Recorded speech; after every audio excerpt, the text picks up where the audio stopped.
Todos llevamos una sombra, y cuanto menos se encarne en la vida consciente del individuo, más negra y densa es. Si una inferioridad es consciente, siempre hay una oportunidad de corregirla. Pero si se reprime y se aísla de la conciencia, nunca se corrige y puede estallar repentinamente en un momento de inconsciencia. En cualquier caso, forma un obstáculo inconsciente que frustra nuestras intenciones más bien intencionadas. Carl Jung habla de dos tipos de sombras: la sombra personal, el lado oscuro desconocido de nuestra personalidad, y la sombra colectiva, el lado oscuro desconocido de la sociedad. Comenzando con la sombra personal, Jung la llama lo que una persona no desea ser. Representa atributos y cualidades desconocidas o poco conocidas del ego. Es la suma de todas esas cualidades desagradables que nos gusta ocultar de nosotros mismos. La sombra contiene inferioridades que todos tenemos, pero preferimos no saber, parecen débiles, socialmente inaceptables o incluso malvadas. La sombra es más visible cuando uno está dominado por la ansiedad u otras emociones. Cuando no queremos asimilar lo que despreciamos, lo proyectamos en los demás. Es posible que uno conozca su sombra y sea parcialmente consciente de ella, es decir, bajo control del ego. Sin embargo, muchas personas se niegan a reconocer su sombra de tal manera que el ego ni siquiera es consciente de su comportamiento sombrío, y por lo tanto, no tiene posibilidad de controlarlo. En estas condiciones, la sombra es autónoma y puede manifestarse en estados de ánimo inexplicables, irritabilidad y crueldad. A lo largo de sus escritos, Jung hace referencia a la importancia de desarrollar la conciencia de la sombra en la psicoterapia y sus proyecciones en la vida del individuo. Aunque la sombra suele ser percibida como negativa, también puede ser positiva. De hecho, explorar nuestra sombra nos da acceso a muchas cualidades positivas.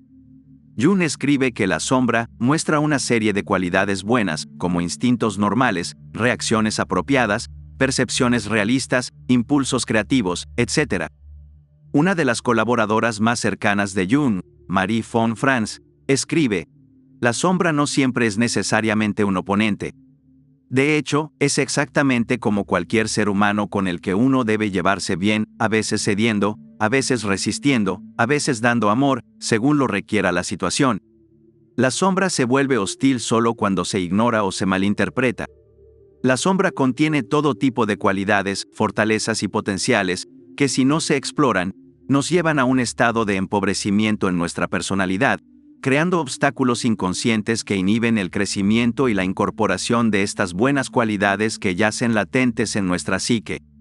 Por ejemplo, una persona podría creer que ser asertivo es ser grosero o agresivo, perdiendo así las cualidades de confianza y la capacidad de expresarse de manera honesta y respetuosa, lo que a su vez puede llevar a una menor proactividad, dificultades para obtener un aumento de sueldo o ascenso laboral, problemas con el dinero, entre otros.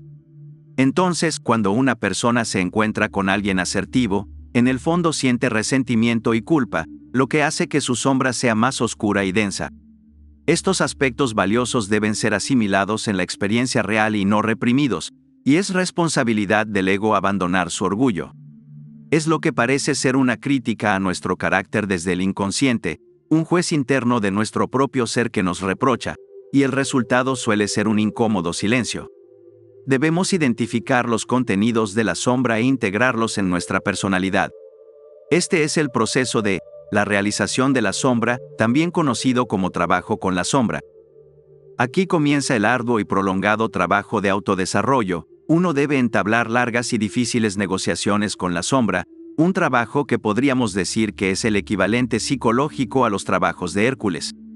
A través del trabajo con la sombra, se puede observar la sombra externamente al prestar atención a las reacciones emocionales y al ser radicalmente honesto acerca de las interacciones con los demás, e internamente al explorar los sueños. Esto permite iluminarse y reduce el potencial destructivo de la sombra, no tanto, por así decirlo, luchando contra la oscuridad, sino llevando la oscuridad a la luz a la oscuridad. Como escribe Jung, no hay luz sin sombra y no hay totalidad psíquica sin imperfección. No se debe buscar la perfección, sino la totalidad de la personalidad. El proceso de individuación a lo largo de la vida crea un equilibrio entre los reinos consciente e inconsciente, alineando el ego con el sí mismo, la totalidad de la personalidad. Por más aterrador o oscuro que sea enfrentar nuestra sombra, encontrar la verdad trae alivio. El discernimiento de la verdad es el proceso de autenticidad, una excavación minuciosa en las profundidades de nuestro ser para explorar las posibilidades y limitaciones, distorsiones y partes enterradas y a menudo olvidadas de nosotros mismos y nuestras habilidades. Sin embargo, la mayoría de las personas son demasiado indolentes para pensar profundamente incluso en aquellos aspectos morales de su comportamiento de los que son conscientes, y mucho menos considerar cómo el inconsciente los afecta. La sombra también puede consistir en factores que se originan fuera de la vida personal del individuo. Aquí es cuando nos encontramos con la sombra colectiva, el lado oscuro o los aspectos desconocidos o poco conocidos de una sociedad y cultura.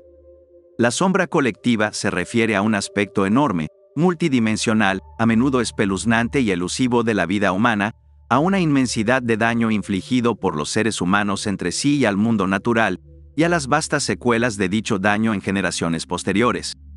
Encontramos la sombra colectiva en la proyección de oscuridad e inferioridad, en la violencia y opresión, en la invisibilidad del sufrimiento actual, en la negación de la responsabilidad actual. Debemos entender que el material de la sombra colectiva puede manifestarse de manera brutal en guerras, masacres y genocidios, también puede ocultarse bajo los atractivos mantos de la actividad misionera, como la imposición del uso de determinados idiomas y religiones, en las que al final no estamos de acuerdo. Como ocurre con todo el material de sombra, ya sea individual o colectivo, su existencia e influencia pueden ser omnipresentes sin ser evidentes. La sombra colectiva se manifiesta externamente en atrocidades, persecución, sufrimiento físico, enfermedad, pobreza, desnutrición, alcoholismo, delincuencia, la muerte de culturas y demás. También puede manifestarse de manera más interna, en medio de las complejidades de cada psique individual, como el odio hacia uno mismo, hacia la propia herencia y cultura, la depresión y los sentimientos de impotencia, el deseo de venganza, etc. La sombra colectiva es lo que históricamente se ha denominado mal.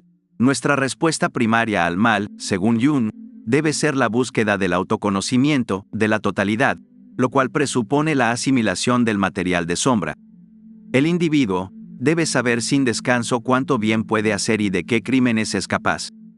Cuando hay un problema conocido en una sociedad particular, puede ser llamado un problema de sombra si hay muestra de negación, proyección y falta de asumir responsabilidad individual y colectiva. Por lo tanto, asumir responsabilidad moral, política y espiritual es especialmente crucial.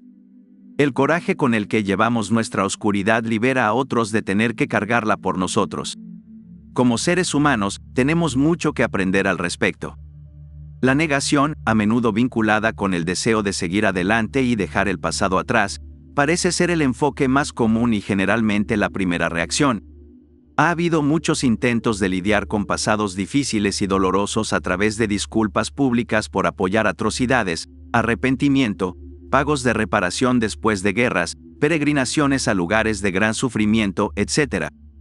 Pero, ¿cómo enfrentamos el pasado de tal manera que la integración de la sombra ocurra profundamente y ampliamente en una población, en lugar de simplemente a nivel simbólico a través de líderes o políticas?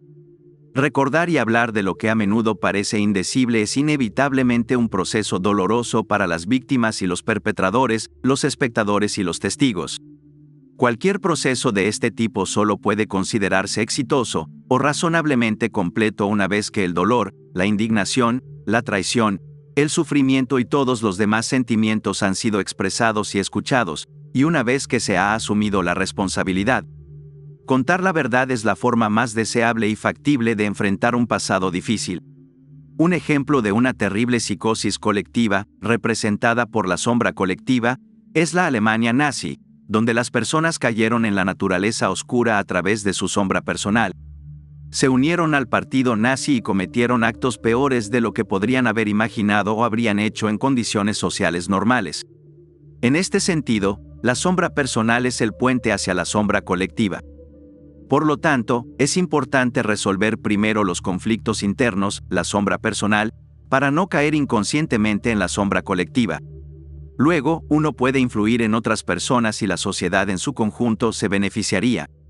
Si practicamos la atención plena, sabremos cómo profundizar en la naturaleza de la guerra y con nuestra visión, despertar a las personas para que juntos podamos evitar repetir una y otra vez los mismos horrores.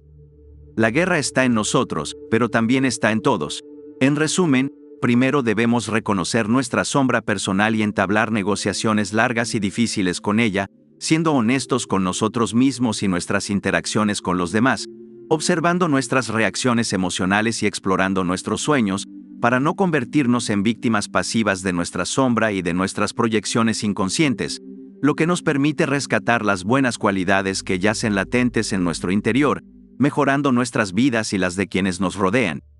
Luego, podemos ser conscientemente conscientes de la sombra colectiva y no caer en sus garras, asumiendo la responsabilidad de abordar la negación de temas importantes y la falta de iniciativa individual y colectiva. El coraje de soportar nuestra oscuridad brinda alivio a los demás, ya que contar la verdad es la forma más deseable de lidiar con un pasado difícil, en lugar de ignorar las atrocidades y permitir que la sombra se vuelva cada vez más oscura hasta que no pueda crecer más.